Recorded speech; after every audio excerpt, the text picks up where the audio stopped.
Orang Kristen kalau baca Alkitab tidak pernah dari awal. Dia loncat-loncat. Ayat-ayat yang dia senangin dia tandain. Serahkanlah khawatirmu kepadaku karena aku yang akan mempedulikan engkau. Tandain. Mintalah apa saja yang kau kehendaki, aku akan beri. Tandain. Jarang ada yang menandain. Celakalah kamu yang munafik. Gak ada yang nandain, saudara. Padahal yang paling banyak apa? Jujur. Supaya kita pulang dapat berkat. Kalau kita tidak jujur, tidak akan dapat berkat. Jujur. Jangan dustain diri kita sendiri. Kita sudah capek didustain orang lain. Saudara, berapa banyak engkau hidup dalam dusta? Hari Sabtu kemarin, saya menyambut untuk pemberkatan orang menikah. Setiap kali orang menikah, diucapkan selalu selamat berbahagia. Kalau saya tidak, selamat memasuki pertempuran baru.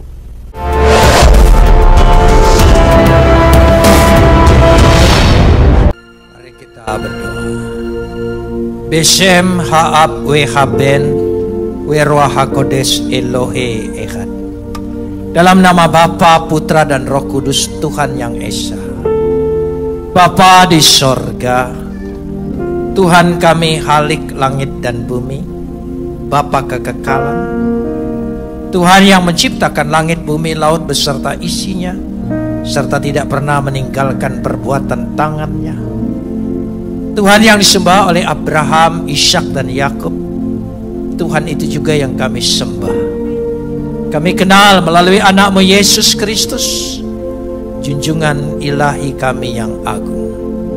Kami memuji dan mengucap syukur kepadamu atas segala kasih, karunia, anugerah, limpah rahmat dan berkat-Mu, atas segala perkenanan Tuhan dalam hidup kami, memilih dan menetapkan kami menjadi anak-anak-Mu, membuka hati kami untuk percaya akan karya Kristus Yesus yang sudah mati menebus dosa-dosa kami, mengampuni kami, memberkati kami, memulihkan kami, sehingga kami dapat menyapa Engkau, ya Aba, ya Bapa. Kami mengucap syukur dan berterima kasih. Karena itu kami ingin menyerahkan seluruh kehidupan kami ke dalam tangan-Mu. Karena kami tahu di dalam Engkau kami akan terpelihara dengan sempurna. Karena Engkau adalah pemelihara yang kekal. Saat ini bersabda dan berkata-katalah kepada kami, sebab lewat firman-Mu akan mengangkat segala kehidupan kami. Terima kasih Bapa, biarlah Roh-Mu yang kudus itu menguasai kami semua. Dalam nama Yesus kami berdoa. Amin. Shalom. Hari ini kita akan bersama-sama membaca firman Tuhan yang terambil dari kitab Bilangan, pasal yang ke-6, ayat 22 sampai ayat 27. Bilangan pasal 6 ayat 22 sampai 27. Kita akan membacanya saling sahut bersahutan. Saya akan awali ayat 22, jemaat 23, dan seterusnya saling ganti bergantian sampai tiba pada ayat 27. Tuhan berfirman kepada Musa, ayat 23.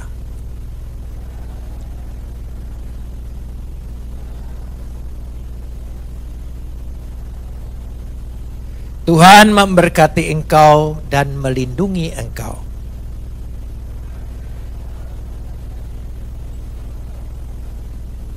Tuhan menghadapkan wajahnya kepadamu dan memberi engkau damai sejahtera.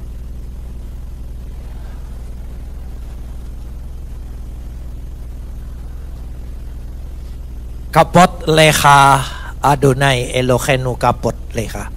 Segala kemuliaan ya Adonai Tuhanku, kemuliaan bagimu. Sekarang saya ingin berbicara tentang hadirat Tuhan.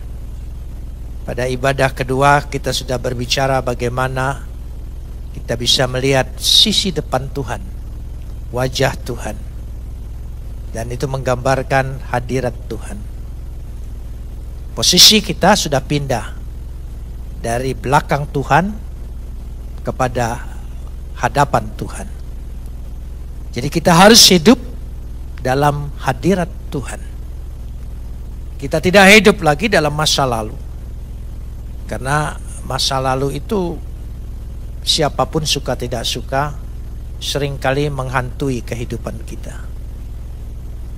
Dan kalau saudara begitu banyak dalam hidupmu, hatimu, pikiranmu memiliki masa lalu, maka sikap ke depan akan menjadi terhambat.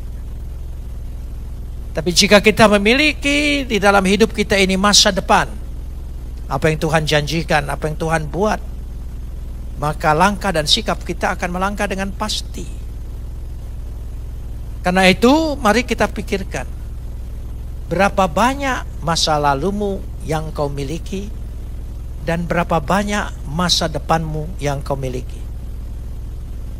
Tuhan tidak berbicara lagi masa lalu, karena dikatakan tadi bahwa Tuhan sudah membuang semua.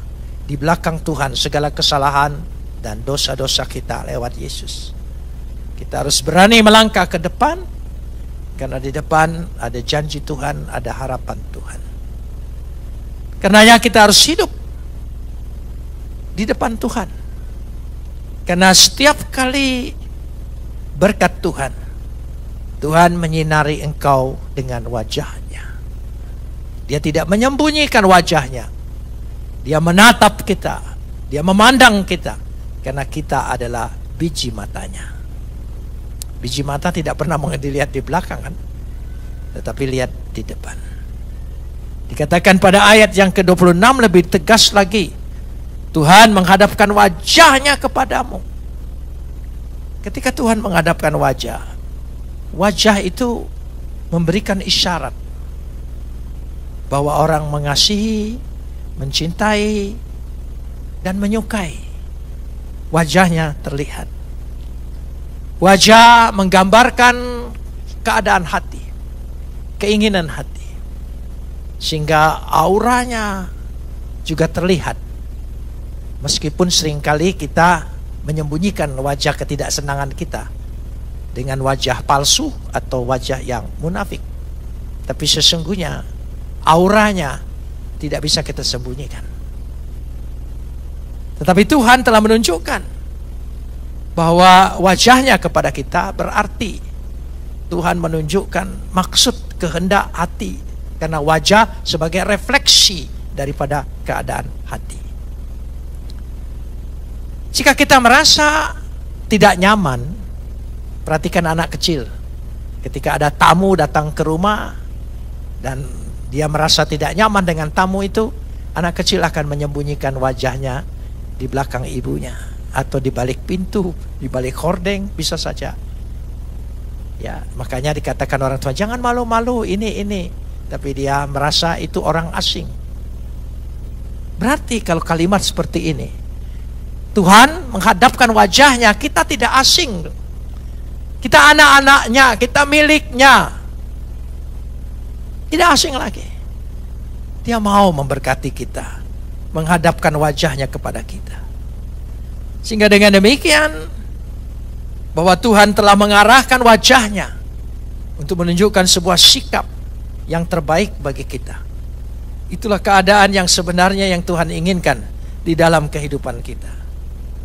Saudara, masih ingat kisah ketika Adam dan Hawa jatuh dalam dosa? Dia menyembunyikan wajahnya. Dia rasa salah. Dia rasa tidak layak. Itu sikap yang ditunjukkan. Sehingga wajah yang tersembunyi itu berarti apa? Memutuskan komunikasi. Tapi Tuhan menyapa, memanggilnya, berkata, Adam, Adam, di manakah engkau?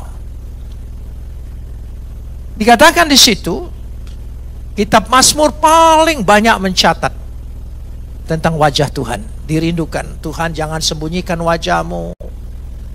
Biarlah kasih karuniamu menyertai aku. Setiap wajah bersangkut paut dengan kata kasih karunia. Matsyahen. Ya. Itu untuk menunjukkan bahwa ketika Tuhan menunjukkan wajahnya melalui Kristus Yesus, dan hanya melalui Yesus Kristus kita menerima kasih karunia itu di dalam hidup kita. Tadi saya katakan tidak seorang pun pernah melihat Tuhan. Ya, kecuali anak tunggal Bapa, dialah yang menyatakannya. Yesus itu adalah pernyataan daripada wajah Bapa. Maksud Bapa, kehendak Bapa, keinginan Bapa, hubungan dengan Bapa. ECG1 di dalam bahasa Yunaninya. Dia pernyataan. Jadi hadirnya dia untuk menyatakan kasihnya Tuhan. Aku mengasihi engkau, aku mengampuni engkau.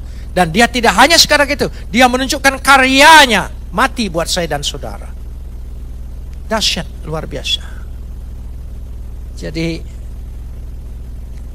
saudara percaya Yesus? Amin. Ya. Itu tandanya konfirmasi bagi kita. Kita dipilih. Kita dipilih. Kalau kita tidak dipilih, semau apapun, sehebat apapun, semengerti apapun, Tuhan tidak buka hati kita.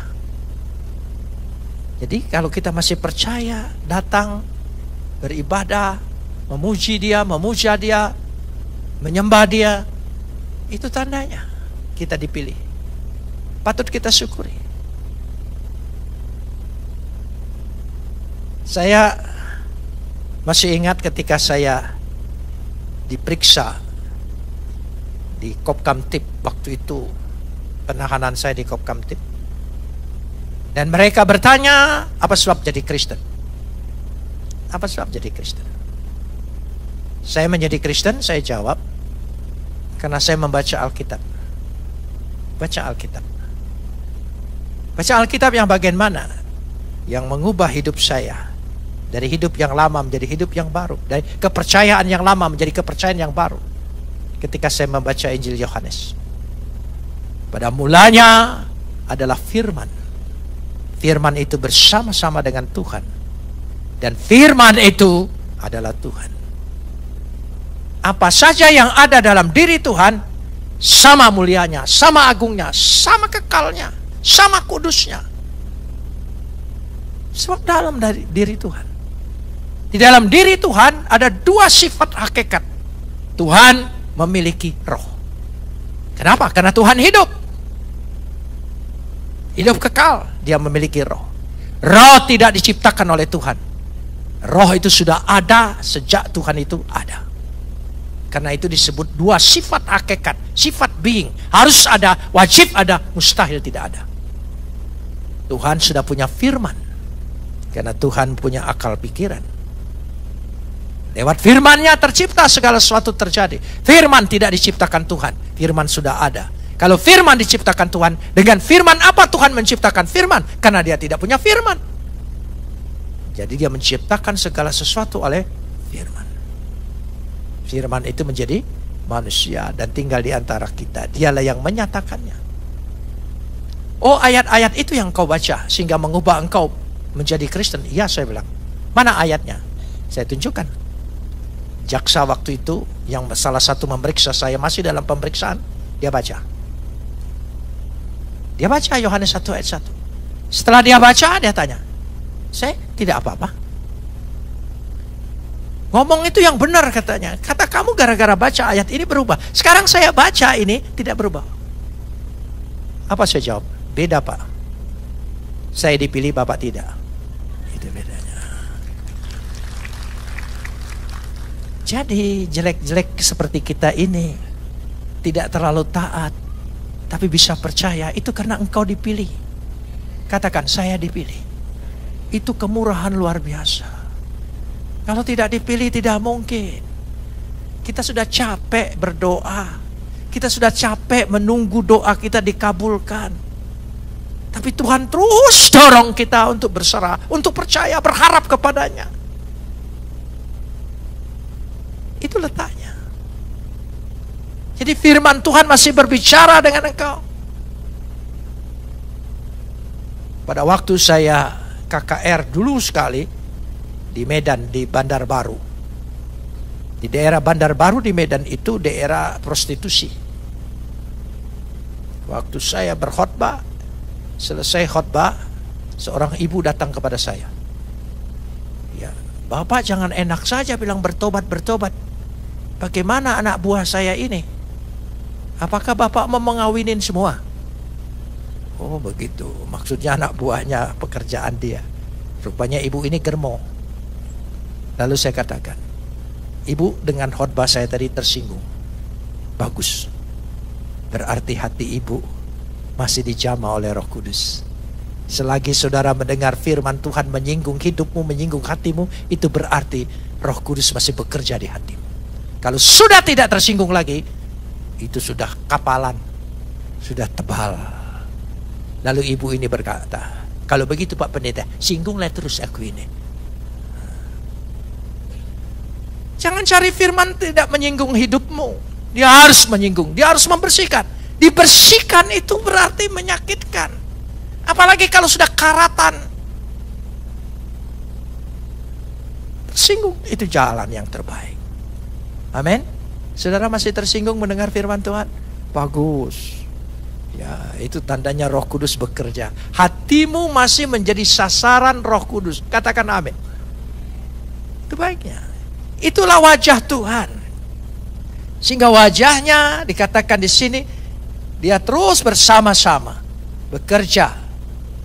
Karena itu kalau kita ditanya, apa kiblat ibadah kita? Wajah Tuhan.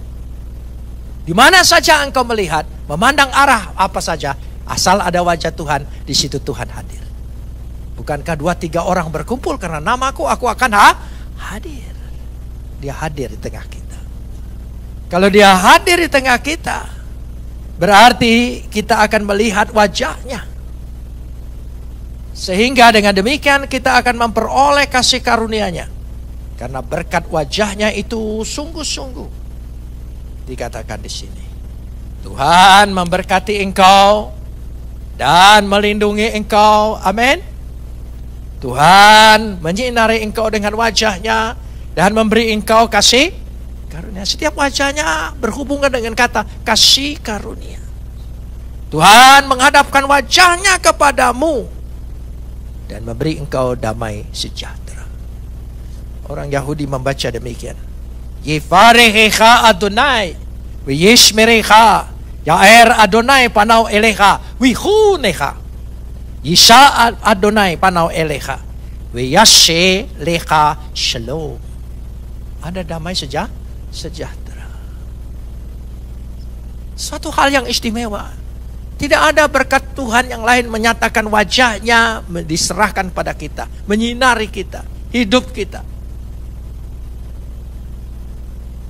Musa setelah berjumpa berkata-kata dengan Tuhan tidak melihat wajahnya, melihat belakangnya. Tapi ketika dia turun gunung, wajahnya bersinar, bercahaya.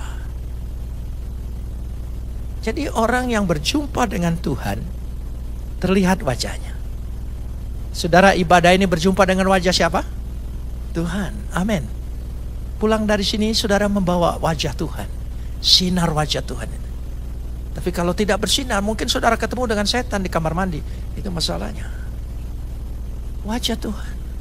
Sehingga memberkati hidup kita, menolong kita, menopang kita. Ya. Hadirat Tuhan dinyatakan.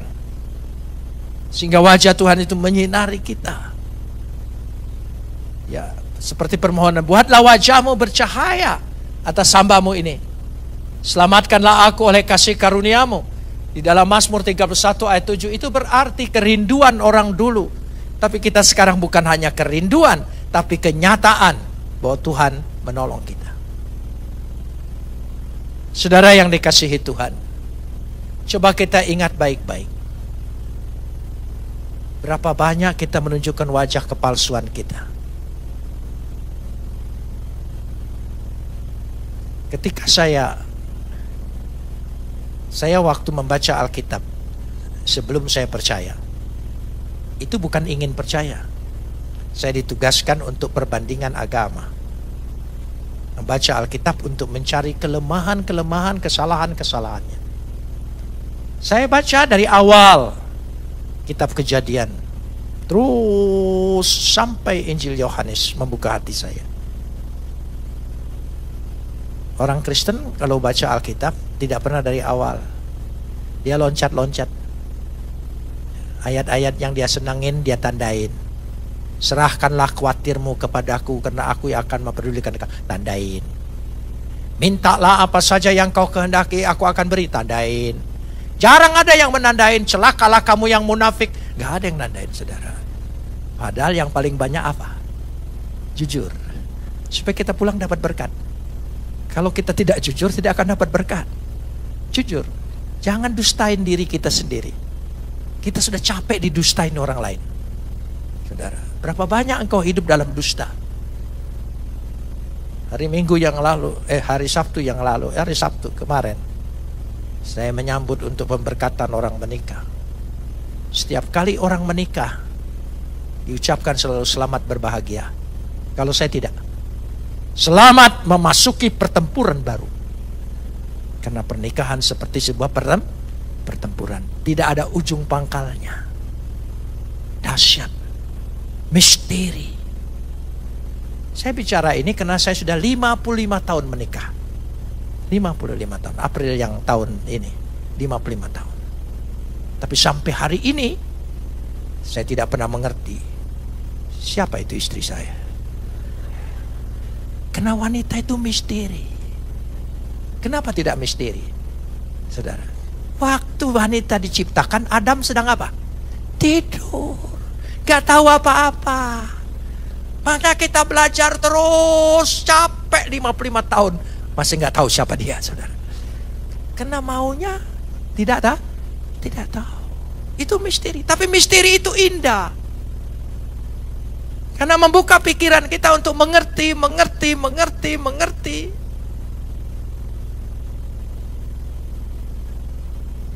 Cucu saya pernah bilang, dia panggil saya kakek tapi bahasa Palembang Yai. Yai nggak mesra lagi ya dengan Nyai. Bukan tidak mesra, kami sudah sama-sama tuli. Jadi kalau ngomong mesra pelan nggak dengar dia. Kalau saya bilang yang, istri saya bilang apa? Yang, dia baru dengar gitu. Itu jadi saudara jangan salah sangka, itu proses kehidupan.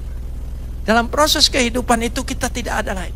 Lalu orang bertanya, apa rahasianya Pak? Sudah 55 tahun. Hah? Rahasianya? Ya, saya tidak tahu itu rahasia, saudara. Ya, tapi begitulah hidup. Itu dinamika hidup. Itu misteri hidup. Dan yang kedua, saudara, yang lebih pandai berdusta, maaf dulu, jangan marah dulu. Wanita itu paling pandai berdusta, saudara. Ya. Karena yang lebih dulu ngobrol dengan setan siapa? Wanita. Bapak pendusta. Nah, jangan marah dulu. Hai laki-laki, jangan coba-coba berdusta dengan wanita. Dia akan berkata, kau belajar dusta dari aku, tapi aku belajar dari bapaknya. Tahu nggak? Nggak ada apa-apanya. Maka lebih baik tidak usah berdusta. Firman Tuhan menolong kita.